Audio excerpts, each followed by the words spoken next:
This, of course, is game number 3 of this best of 3. Catalina is going to be the host of the map, and spawning up to the north position, we have the yellow Zerg player representing Alien Invasion, none other than Golden. And his opponent down to the lower right, the red Terran player representing Mouse Sports, it's HeroMarine. Going to be very excited to see what these two decide to get up to, what kind of action is going to be coming on through.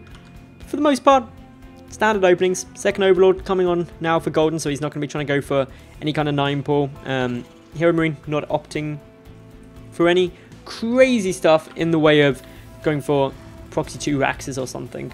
It'd be quite risky to do it on this map. Being a 3 spawn position map, it is hypothetically possible. In these spawn positions, if HeroMarine wanted to do it, the proxy 2 Raxes could still come down in this sort of vicinity. That'd be relatively close. You'd probably actually want to build it maybe flat in the middle. I would have to look at exactly the best place to do that. I don't play Terran, so probably would be around here-ish. Maybe actually up here would be a cool little place, but almost guaranteed to get yourself scouted through it all, which would be a bit of a pain.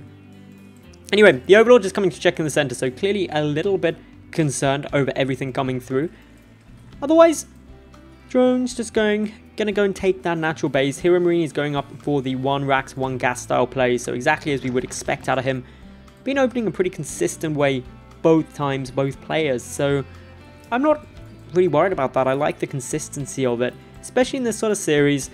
You want to make sure that unless you've got a specific plan early on that needs to really variate your initial opening, just sticking to the same thing is probably quite good. If you've got it rehearsed, especially something like a 15 hatch, 16 pull, you're going to be more than comfortable with it. You can pull that out almost without thinking, and so you can be thinking more long term.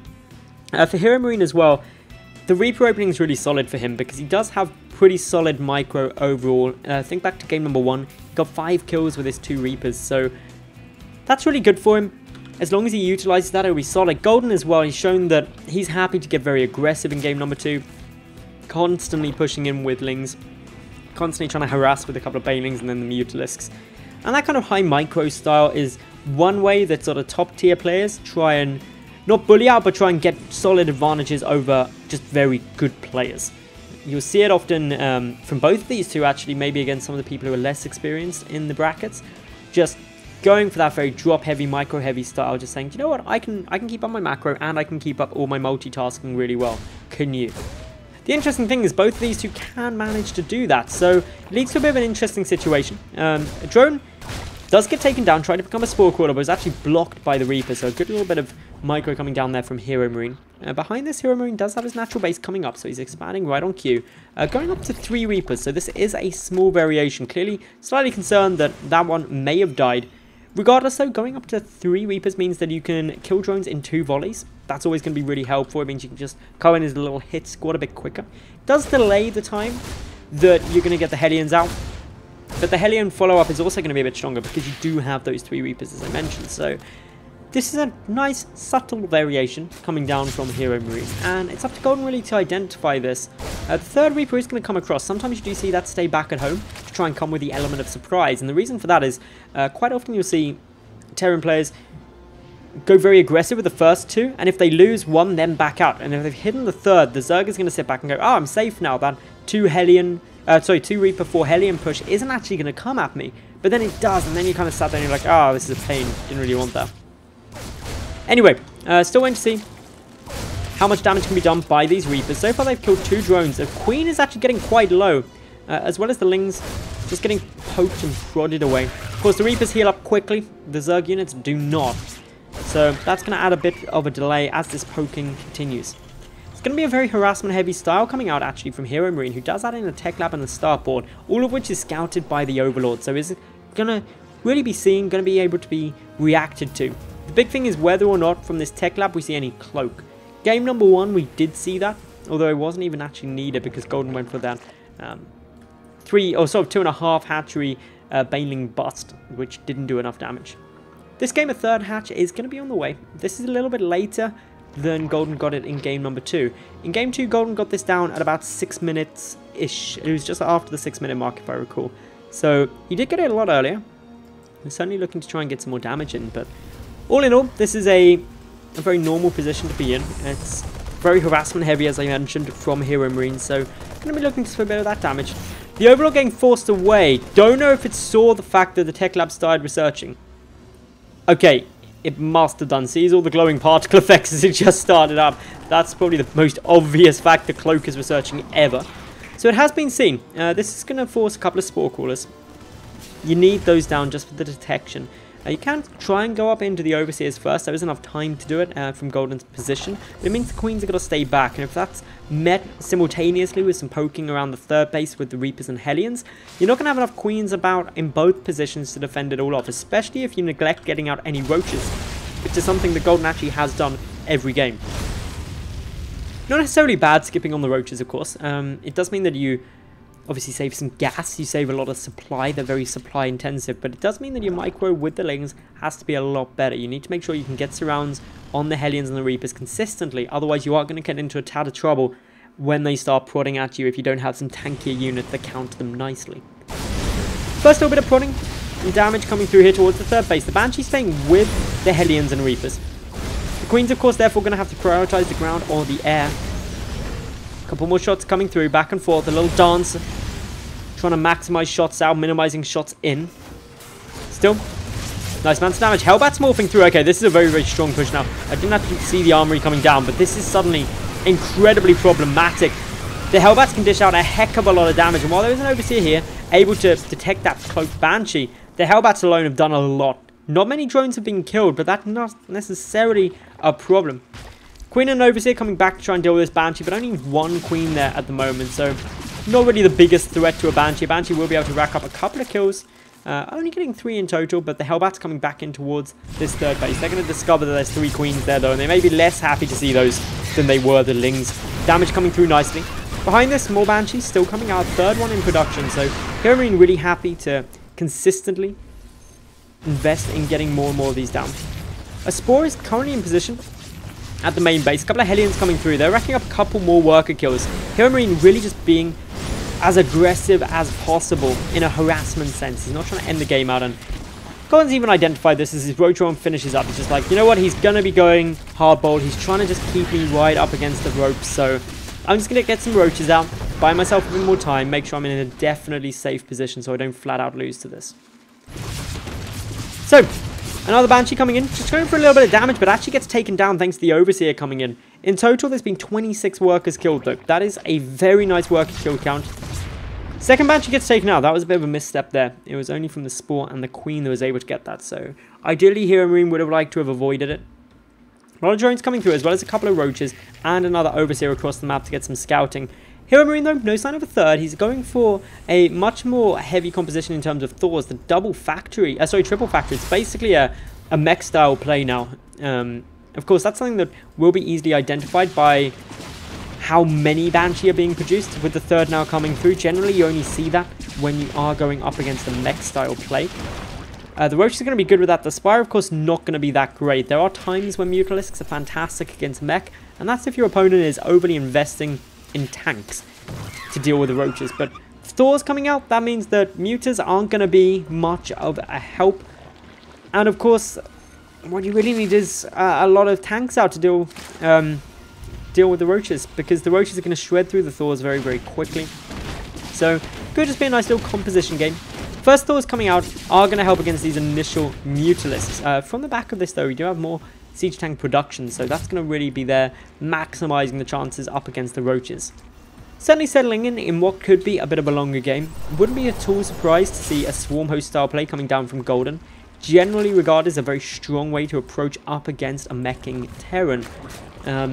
Just slowly work your way through, but the trouble with that is that really, really late game, mech does actually trade pretty damn well with Swarm Hosts. Just got to make sure he gets in a position where he isn't getting attacked from too many angles, because then the siege tank splash isn't going to be enough to dish out the damage required. 1-1, missile attack and armor coming through. No sign of a Hydra Den as of yet. That's the other big option you can get going through rather than mass Roaches, is say, hey, let's just go up into Hydras. Let's go for a Roach Hydra composition. It's something that Tefl does, regardless of whether it's mech or not.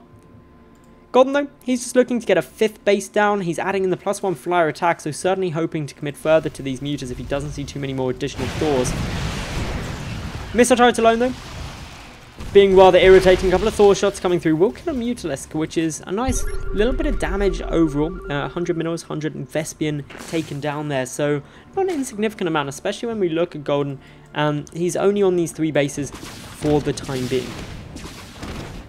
Little bit of damage now coming through from the Banshee. He's going to be unhappy, or she's going to be unhappy to see the Mutalisks. Can cloak away though, get to some safety. Just trying to loosen up and weaken up those roaches, get any damage down that they can while they're out on the map, when the safety of the tanks are there. More mutas still coming through. That actually is taking the Mutalisk count up to 9. So not crazy yet, but with only siege tanks being produced... Okay, there are 4 Thors. I thought there was only 2. 4 Thors can deal with a lot of Mutalisks, and I mean a lot. So this is all actually looking alright for Golden, for the most part. Up to the top left, we've got, of course, the 4th hatch now coming in for Golden. So he's continuing to expand nicely, continuing to try and keep himself into a good, strong economic footing. Golden, on the other hand, preparing for some more harassment, sitting currently at 12 Mutalisks.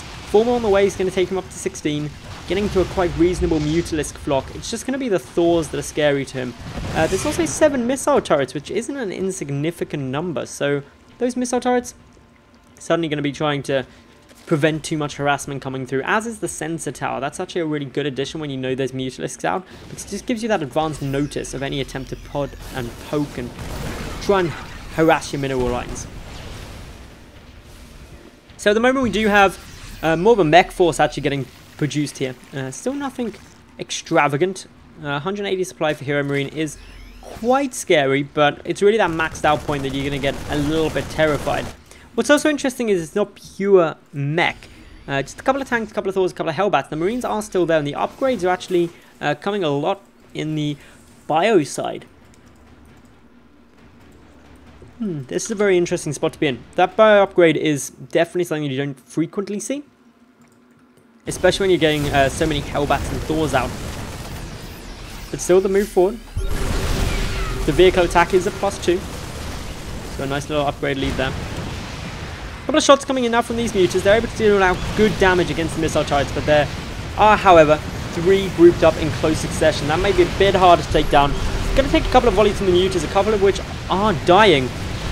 Golden, though, realizes that he needs to get some good damage out. Supply blocks HeroMarine, but HeroMarine was already maxed, so that isn't the end of the world for him.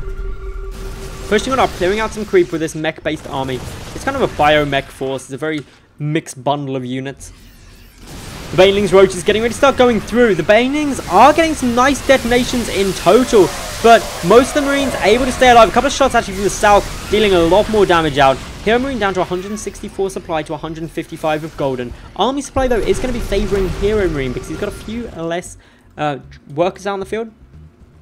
A few more Banelings morphing in. Up to this top left. They haven't been seen yet, but they're about to get spotted. Mutas as well from behind, able to take down the tanks. That's incredibly important. And the reason for that is the tanks were offering the splash against the Banelings to take them all out efficiently and quickly. Not there now, though. Couple of links coming from behind. The Banelings going to be trying to connect here. Golden does get some good, solid connections. 2, 3 Thors all go down. More Banelings morphing through, and that is the army of HeroMarine now dead. He does have reinforcements coming across the map, though, so he's able to maintain a 144 supply cap in total at the moment. But Golden is ahead. He's also chasing down a couple of medevacs very, very low in the HP department, and that means one will fall on other limps back home with half a rocket working. Infernal Pre-Igniters has now come down. Blue Flame for those Hellions and Hellbats is going to really help up the damage output, especially against the Lings, which Golden, yet again, is quite favouring. He's got 45 of them on the field. The Baneling count is also rising steadily, as is the Mutalisk flock. This is looking like a nice position for Golden at the moment.